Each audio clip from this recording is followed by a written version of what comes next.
দুনিয়া সারিয়া কোথায় যাবি ভাগিয়া, এ দুনিয়া সারিয়া কোথায় যাবি ভাগিয়া, মরণ তোমায় লইবে গিরি যতই করো বাহানা।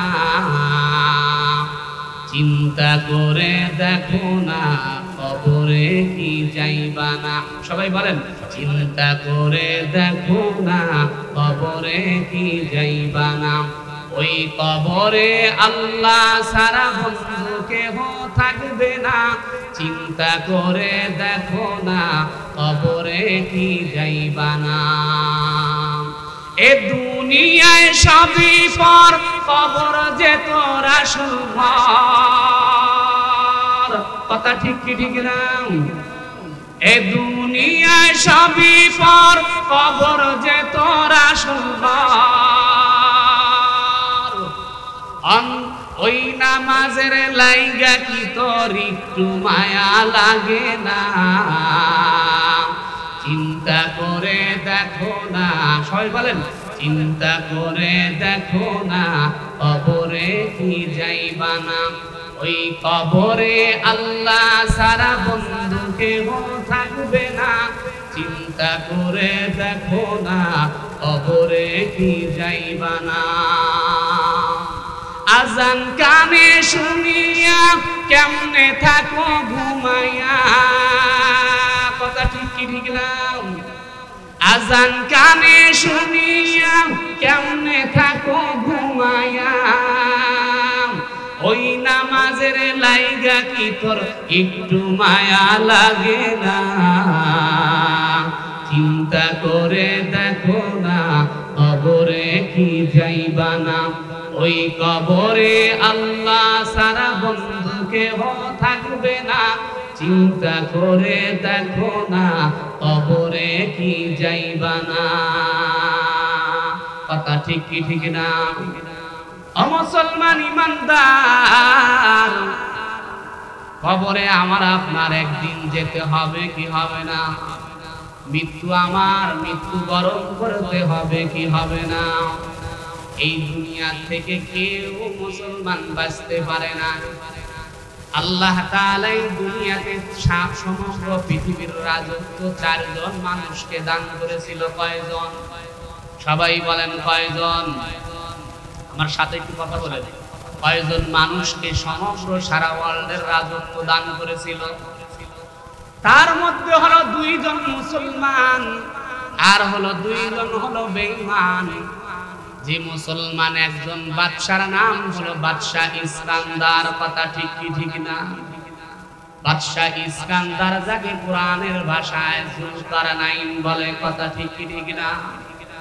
ওই জুলকারনাইনের ব্যাপারে আমার আল্লাহ তাআলা সূরা কাহফের মধ্যে বলেন, ওয়ায়াসআলুনাকা আন যিল কারনাইন।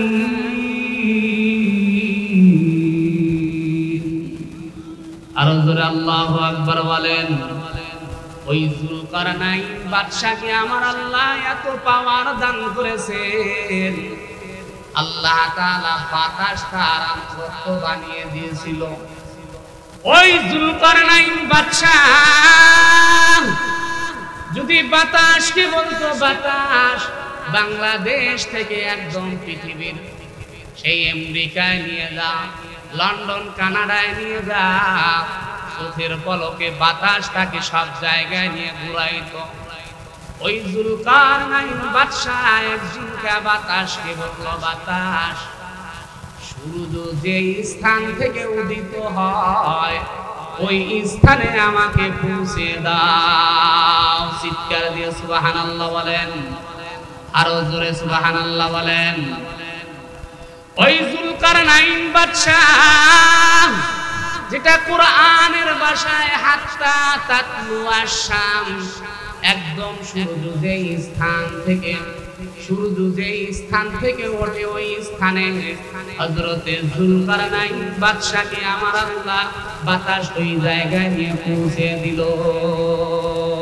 চিৎকার দিয়ে সুবহানাল্লাহ বলেন।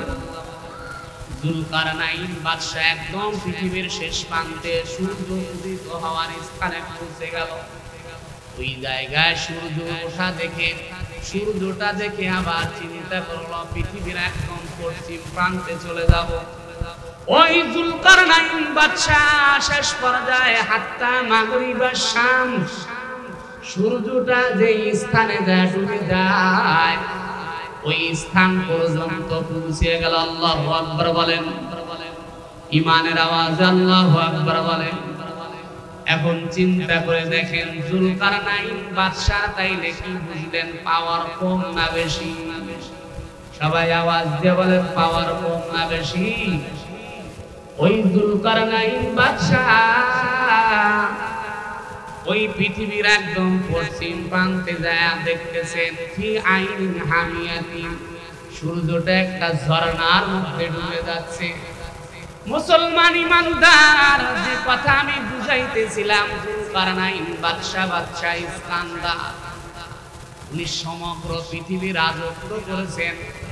সমগ্র পৃথিবী রাজত্ব করার পর আমার আল্লাহ তাআলা যখন তার হায়াত শেষের দিকে নিয়ে গেছে, জুলকারনাইন বাদশা তার ভক্তবিন্দুদেরকে বলল, এ ভক্তবিন্দুরা, আমি যখন ইন্তেকাল করব, আমি ইন্তেকালের পর তোমরা আমার লাশটা বাজারের উপরে ঘুরাইয়া দুটা খাট থেকে এরকম হাতটা বাহির করে দিয়ে তোমরা বাজার দিয়ে ঘুরাইয়া এরপরে আমাকে জানাজা দিয়ে দাফন কাফন করবা। জুলকারনাইন বাদশা ইন্তেকাল করলেন। ইন্তেকালের পর দুটা খাট থেকে যখন তার দুটা হাত এমন করে বাহির করে দিয়েছে আর বাজারের উপর দিয়ে তাকে ঘোরানো হচ্ছে, দুনিয়াদাররা ডাক দিয়ে বলে, দেখ দেখ জুলকারনাইন বাদশা সমগ্র পৃথিবীর রাজত্ব পাওয়ার পর লোভ সামলাইতে পারে নাই, দুনিয়া থেকে চলে যাওয়ার পর দুটা হাত বাহির করে আরো চায় আরো চায় আরো চায়। ভক্তবিন্দুরা ডাক দিয়ে বলে, না রে না, জুলকারনাইন বাদশা সমগ্র পৃথিবীর মানুষদের মেসেজ দিয়ে গেল, দুটা হাত এরকম বাহির করে সারা দুনিয়ার মানুষদের বুঝে গেল, এই দুনিয়ার মানুষ, আমি সারা দুনিয়ার রাজত্ব করার পর আজ আমি খালি হাতে কবরের উদ্দেশ্যে রওনা। কথা ঠিক কি ঠিক না? ওই জুলকারনাইন বাদশা দুনিয়া থেকে কিছু নিতে পারছে বলেন? জুলকারনাইন বাদশা সারা দুনিয়া রাজত্ব করেছে, বাদশাহী করেছে, সে যদি খালি হাতে যায় আমি আপনি কি করব বলেন, কি নেব? মুসলমান ইমানদার, এই জন্য ভালো করে বোঝেন, আল্লাহ তাআলা আমাকে আপনাকে হায়াত দিয়েছেন, আল্লাহ তাআলা দুনিয়াতে একটা সময় দিয়েছেন, আল্লাহ তাআলা আমাকে পরীক্ষা করবে।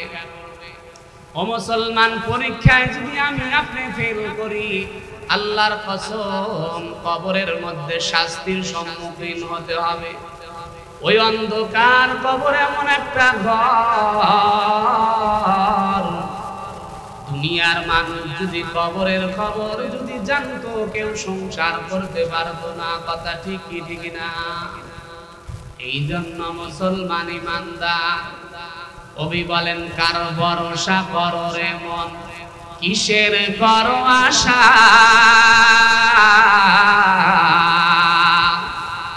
এত সাদের বাড়ি একদিন ভেঙে যাবে তোমার বাসা,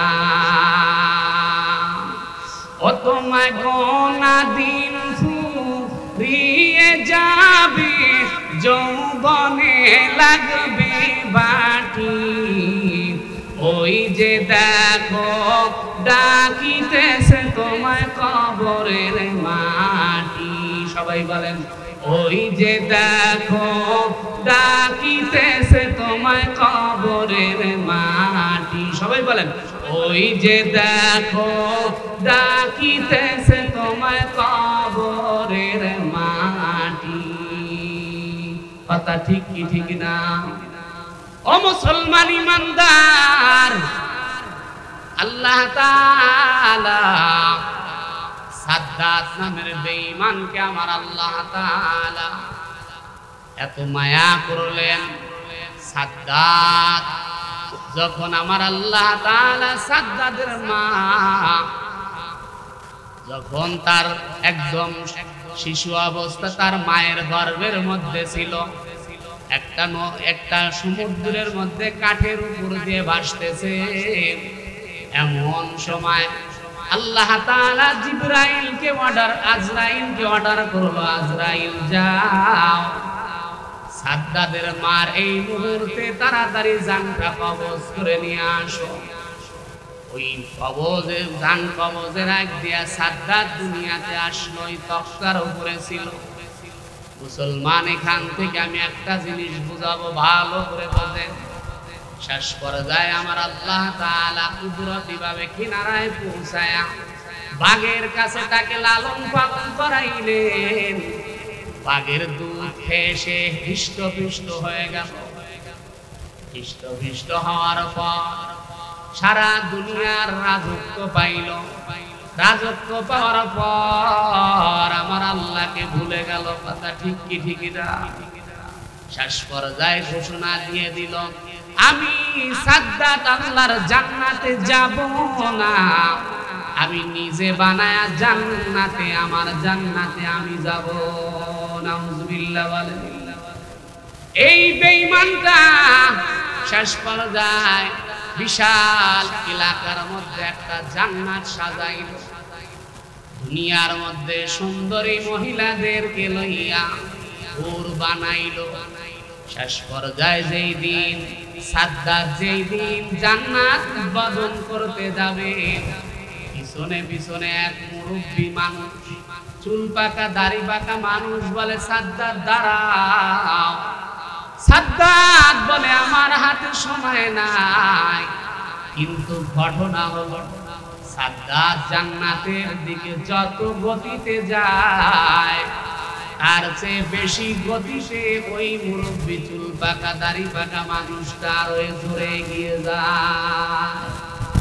শেষ পর্যায়ে যখন সাদ্দাত গেটের মধ্যে ঢুকবেন, এই মুহূর্তে মুরব্বী চুল পাকা দাড়ি পাকা মানুষ বলে, দাঁড়াও। বলে, কে তুমি? বলে, সাদ্দাত আর এক পাও সরানো যাবে না, আমি হলো আজরাইল, তোমার জান কবজের জন্য আমি আসছি। ভালো করে বোঝেন মুসলমান ইমানদার। শেষ পর্যায়ে সাদ্দাতের জানটা বাহির করবে। আজরাইল কি ডাক দে বলে, সাদ্দাত ডাক দে বলে, আজরাইল, ও আজরাইল, তুমি আমাকে একটু সময় দাও।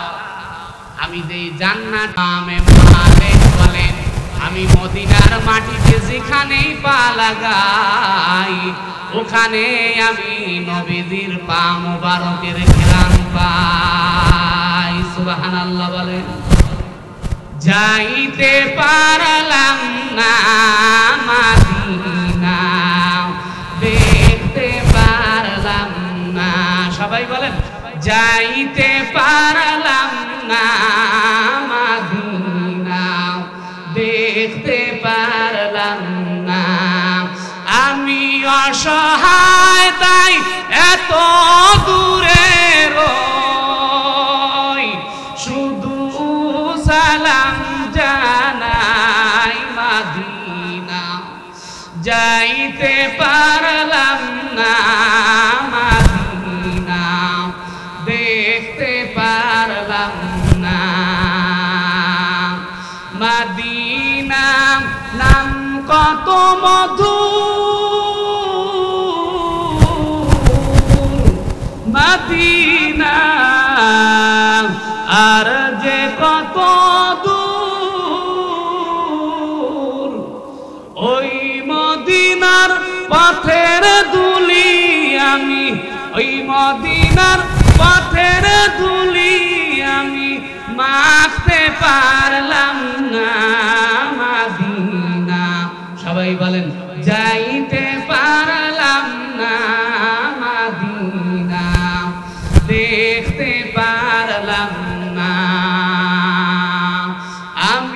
অসহায় তাই এত দূরে রই, শুধু সালাম জানাই মাদিনা, যাইতে পারলাম না মাদিনা, দেখতে পারলাম না। মদিনায় যেতে মন চায় কি চায় না? সবাই আওয়াজ দিয়ে বলেন চায় কি চায় না? কাদের কাদের মন চায় দুটা হাত উঁচু করে আমার আল্লাহকে দেখিয়ে দেন। লিল্লাহে তাকবীর। কোরআন সুন্নাহ যেখানে, আল কোরআনের আলো,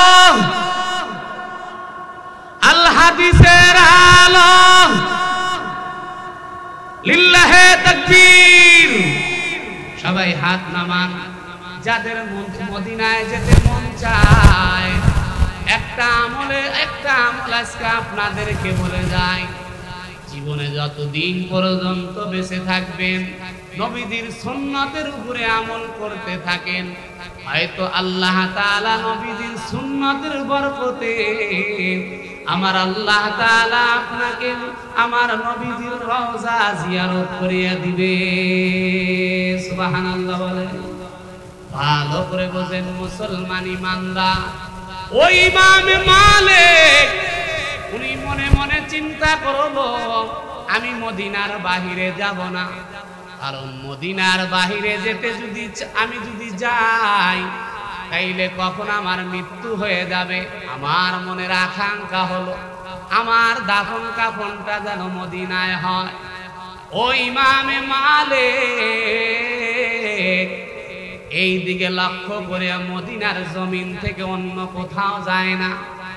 ইমামে মালিক রাহমাতুল্লাহি আলাইহি আবার কোরআন হাদিস গবেষণা করে দেখতেছে, মদিনা ছেড়ে যদি আমি বাইতুল্লাহ জিয়ারতের জন্য যদি যাই, বাইতুল্লাহ যদি 1 রাকাত নামাজ পড়ি, আমার আল্লাহ তাআলা 1 রাকাত নামাজ পড়ার বিনিময় আমল নামায় 1 লক্ষ রাকাতের সওয়াব দান করবে।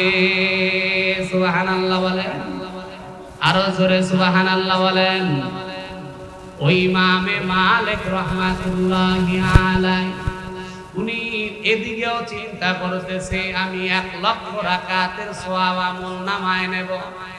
কিন্তু ইমামে মালিক বলে, আমি যদি বাইতুল্লাহ জিয়ারতের জন্য যাই, রাস্তায় যদি আমার মৃত্যু হয়, তাইলে হয়তো যদি আমার মৃত্যু যদি হয়ে যায়, তাইলে মনের যে জীবনের আকাঙ্ক্ষা মদিনায় দাফন কাফন হবে না। রাসূলের হাদিস হলো, যে যেই জায়গায় মারা যায় ওই জায়গায় দাফন কাফন করা হলো উত্তম। এই দিকে লক্ষ্য করে ইমামে মালিক টেনশনে পড়ে গেছে, ঘুম চলে আসছে। রাত্রি বেলায় দরুদ শরীফ পড়তে পড়তে ঘুমাইছে। এই মুহূর্তে আল্লাহর রাসূল সেই ইমাম মালিকের কাছে হাজির। সুবহানাল্লাহ বলেন। চিৎকার দিয়ে সুবহানাল্লাহ বলেন। ওই ইমামে মালিক রাসূলকে দেখার পর পয়গম্বরকে ডাক দিয়ে বলে, পয়গম্বর, আজ আপনাকে একটা জিনিস আমি জিজ্ঞাসা করতে চাই। ও পয়গম্বর, আমি ইমামে মালিকের বড় আশা, আমি বাইতুল্লাহ জিয়ারত করতে চাই, কিন্তু আমার হায়াতের কত দিন বাকি আছে আমি জানি না।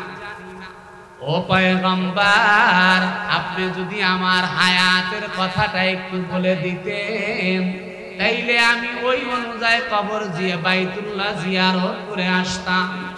শেষ পর্যায়ে নবীজি তাকে কোনো কথা না বলে ইমামে মালিককে আমার পয়গম্বর 5টা আঙ্গুল দেখায়া আল্লাহর রাসূল বিদায় নিয়ে চলে গেছে।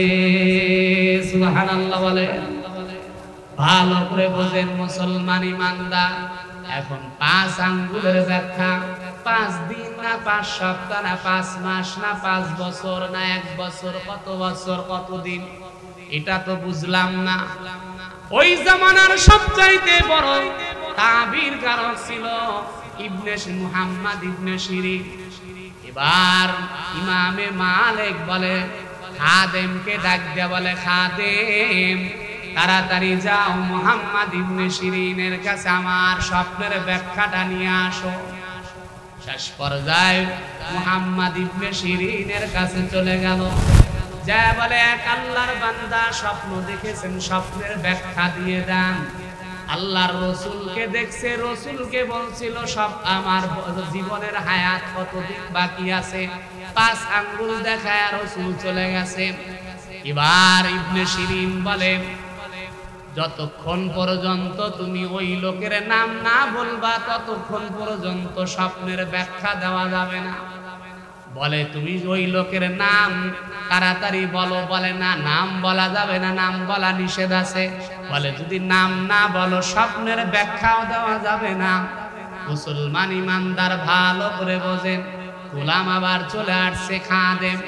খাদেম এসে ডাক দেয়া বলে, শায়েখ হযরত, মুহাম্মদ ইবনে সিরিন নাম না বলা পর্যন্ত আপনার স্বপ্নের ব্যাখ্যা দিবে না। এবার ইমামে মালিক বলে, তাড়াতাড়ি যাও আমার স্বপ্নের ব্যাখ্যা, আমার নামটা বলে স্বপ্নের ব্যাখ্যা নিয়ে চলে আসো। খাদেম ডাক দিয়ে বলে, শেষ পর্যায়ে দৌড়ে যায় বলে, মুহাম্মদ ইবনে সিরিন এই স্বপ্নটা দেখছে হলো ইমামে মালিক। সুবহানাল্লাহ। এবার ইমামে মালিক রাহমাতুল্লাহি আলাইহির কথা শুনে মুহাম্মদ ইবনে সিরিন বলে, হ্যাঁ এই স্বপ্ন দেখার উপযুক্ত একমাত্র ইমামে মালিক। শেষ পর্যায়ে মুহাম্মদ ইবনে সিরিন বলে, আল্লাহর রাসূল যে ইমামে মালিককে যে 5 আঙ্গুল দিয়ে ইশারা করেছে, জটিল জটিল 5টা জিনিসের ব্যাখ্যা একমাত্র আমার আল্লাহ ছাড়া দুনিয়ার কোনো মানুষ জানে না। চিৎকার দিয়ে সুবহানাল্লাহ বলেন। আল্লাহ তাআলা ওই 5টা জিনিসের কথাই কুরআনুল কারীমের মধ্যে বলছেন। আল্লাহ তাআলা বলেন, ইন্নাল্লাহা ইনদাহু ইলমুস সাআ ওয়া ইউনাজ্জিলুল গায়সা ওয়া ইয়ালামু মা ফিল আরহাম। আর জোরে আল্লাহু আকবার বলেন, জবান খুলে আল্লাহু আকবার বলেন। আল্লাহ তাআলা বলেন, ইন্নাল্লাহা ইনদাহু ইলমুস সাআ, কিয়ামত কবে হবে 5টা আঙ্গুল দ্বারা বুঝাইলেন। 5টা জিনিসের জ্ঞান একমাত্র আল্লাহর কাছে, পৃথিবীর কোনো মানুষের কাছে নাই। সুবহানাল্লাহ। তার মধ্যে 5টা জিনিসের একটা হলো ইন্নাল্লাহা ইনদাহু ইলমুস সাআ। 1 নম্বর হলো কিয়ামত কবে হবে, কোন দিন সংঘটিত হবে, এই জ্ঞান একমাত্র কার কাছে? সবাই আওয়াজ দিয়ে বলেন, কার কাছে? এই জ্ঞান একমাত্র আমার আল্লাহর কাছে। কথা ঠিক কি ঠিক না? 2 নম্বর হলো ওয়ায়ুনাজ্জিলুল গায়সা, আমার আল্লাহ তাআলা কোন দিন কোন টাইমে কোন সময় কোন জায়গায় বৃষ্টি দিবে, এই জ্ঞান কার কাছে? সবাই আওয়াজ দিয়ে বলেন, কার কাছে? 3 নম্বর হলো ওয়ায়ালামু মা ফিল আরহাম, 3 নম্বর হলো মায়ের পেটের মধ্যে ছেলে সন্তান হবে না মেয়ে সন্তান হবে, এই জ্ঞান কার কাছে? সবাই বলেন, কার কাছে? আর 4 নম্বর হলো ওমা তাদরি নাফসুম মাযা তাকসিবু গাদা, আপনি আগামীকাল কি খানা পিনা করবেন, এই জ্ঞান একমাত্র কার কাছে? আমি আপনি আগামীকাল কি খানা খাবো বলতে পারবো? সবাই বলেন, আগামীকাল কোন বাড়িতে কোন জায়গায় কি খানা আমার রিজিকে আছে, এটা একমাত্র এই জ্ঞান কার কাছে? এই ইলম কার কাছে? আর 5 নম্বর হলো ওমা তাদরি নাফসুম বিআইয়ি আরদিন তামুত, 5 নম্বর হলো যেই জিনিসটা আমি বোঝানোর জন্য এই কথাটা টান দিয়েছি। 5 নম্বর হলো আল্লাহ তাআলা কার মৃত্যু কোন জায়গায় কোন সময় কোন টাইমে রাখছে এই জ্ঞানটা কার কাছে? সবাই আওয়াজ দিয়ে বলেন কার কাছে? আল্লাহ তাআলা আয়াতের শেষে বলেন ইন্নাল্লাহা আলিমুন খাবীর।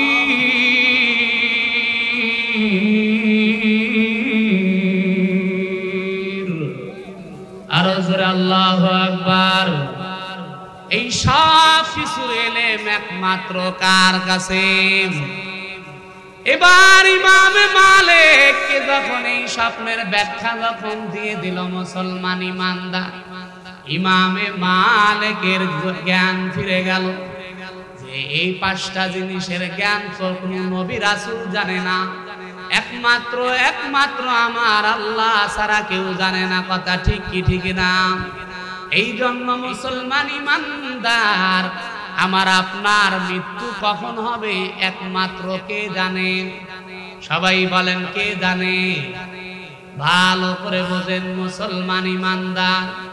এখন আমরা যে মৃত্যুবরণ করব, মৃত্যুবরণ করাটাই কি আমাদের জন্য শেষ? মৃত্যুর পরে কবরে যেতে হবে কি হবে না?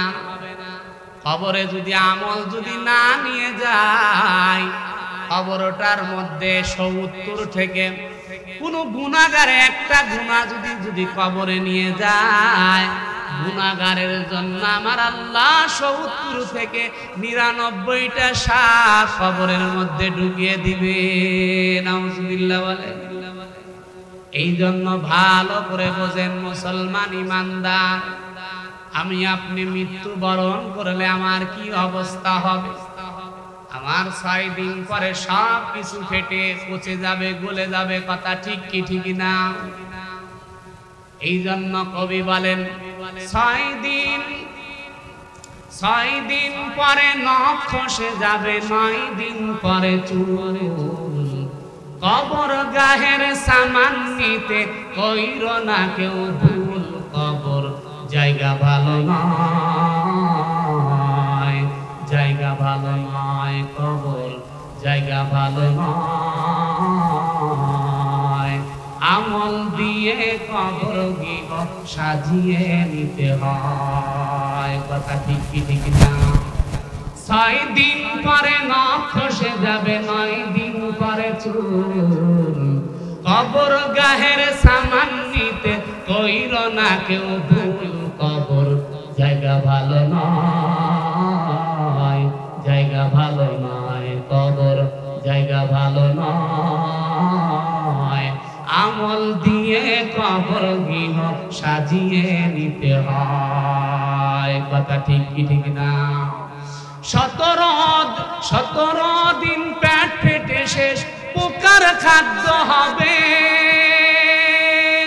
৭ দিন পরে গোশ থাকবে না, কঙ্কাল পরে রবে। কথা ঠিক কি ঠিক না? ১৭ দিন পেট ফেটে শেষ, পোকার খাদ্য হবে। ৭ দিন পর গোশ থাকবে না, কঙ্কাল পরে রবে। ৯০ দিন হাড়গুলি সব, ৯০ দিন হাড়গুলি সব আলাদা হয়ে রয়। কবর জায়গা ভালো নয়, জায়গা ভালো নয়। কবর জায়গা ভালো নয়। আমল দিয়ে কবর গৃহ সাজিয়ে নিতে হয়। সবাই বলেন আমল দিয়ে কবর গৃহ সাজিয়ে নিতে হয়। ৬ দিন পরে নখ খসে যাবে, ৯ দিন পরে চুল। কবর গাহের সামান নিতে কইর না কেউ ভুল। কবর জায়গা ভালো নয়। আমল দিয়ে কবর গৃহ সাজিয়ে নিতে হয়। কথা ঠিক কি ঠিক না? ও মুসলমান ইমানদার, ভালো করে বোঝেন, ভালো করে বোঝেন। আমার আপনার তো কবরে যাওয়ার কোনো পুঁজি নাই। আল্লাহর পয়গম্বরের স্ত্রী হযরতে খাদিজাতুল কুবরা রাদিয়াল্লাহু তাআলা আনহা, আল্লাহর পয়গম্বর ডাক দিয়ে বলে, আয়েশা আমি খাদিজার জন্য এত পাগল, যেই খাদিজা আমি পয়গম্বর যখন আমি হীরা গুহার মধ্যে ধ্যানে থাকতাম, ওই খাদিজা মহিলা মানুষ আমার জন্য খানা নিয়ে পাহাড় বয়ে বয়ে বয়ে বয়ে বয়ে বয়ে আমার জন্য খানা পৌঁছে দিত। সুবহানাল্লাহ বলে। মুসলমান ইমানদার,